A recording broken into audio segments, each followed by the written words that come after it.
Okay, what's up, YouTube? Today I have a video on the TRW Low Maintenance Rifle.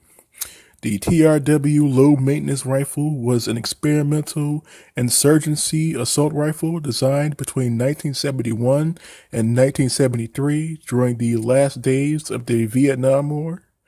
This weapon was designed by a company called the Thompson Ramo Wooldridge Company, also known as the TRW Corporation. Now, during the years 1970 through 1973, the South Vietnamese army was losing massively to the North Vietnamese guerrillas, along with the Viet Cong and the NVA and a bunch of other foreign communist mercenaries from as far away as China and North Korea, for example. So during the latter years of the war, the United States needed more weapons to support the South Vietnamese government as the U.S. was starting to pull out of Vietnam during the year 1971 through 1973. This weapon was pretty much an experimental, fully automatic only assault rifle. This weapon was meant to be a cheap, substitute for the M16, which has started to become one of the primary weapons of the South Vietnamese military. And at the time, the U.S. wanted to continue to support the South Vietnamese military without spending a large amount of money, since the U.S. Army was pretty much pulling out and was not going to be there post 1973. This weapon here, the TRW LMR, is pretty much like a fusion between the M16 and the old German World War II era FG-42 or Fallschirmjäger 42. This weapon is pretty much, if you look at the design, that's basically what it is. This is basically a Vietnam era copy of the Fallschirmjäger 42, except it's only fully automatic mode. It does not have the ability to fire single shots or burst fire. This weapon was chambered for the 5.56 by 45 millimeter NATO and was fed by either a 20 to 30 round Stag-Nag magazine. This weapon had a rate of fire of only 450 rounds per minute, which is pretty slow, but keep in mind this is Vietnam, and at the time accuracy was key, especially in city battles or in battles in small rural towns and villages. And a slow rate of 450 rounds per minute pretty much is meant to conserve ammo or meant to slow the use of ammo.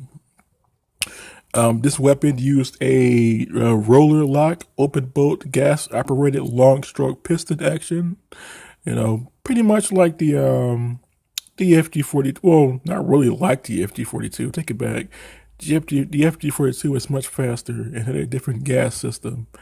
This weapon never made it past the prototype stage. Only about 10 of these were ever produced.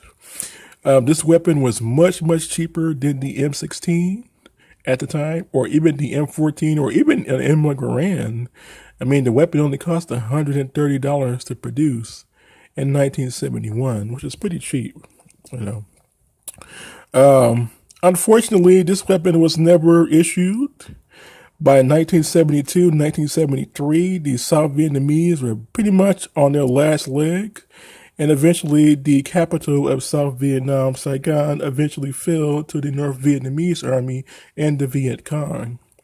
But this weapon, again, was meant to be used by the South Vietnamese, and it was also meant to be dropped behind enemy lines, dropped into towns and villages that were still sympathetic to the U.S. pro-democratic cause, or the pro-democracy cause, in the hope that the South Vietnamese would continue an insurgency, long after the South Vietnamese government had fallen. But again, that never happened, and this project was abandoned in 1973, before the end of the Vietnam War as a whole, or before the collapse of the South Vietnamese government as a whole. So what do you all think of this weapon? To me, it is one of the rare prototype weapons designed for the Vietnam War. Now, I will have to do a video on American and South Vietnamese prototype weapons of that conflict, as I already did a video on North Korean improvised weapons designed during the Vietnam War. So yeah, look for that video sometime in the future. But for now, I have to continue doing research. So what do you all think? Put your comments put your opinions in the comment section below. And until next time, this was J-Man Time signing off.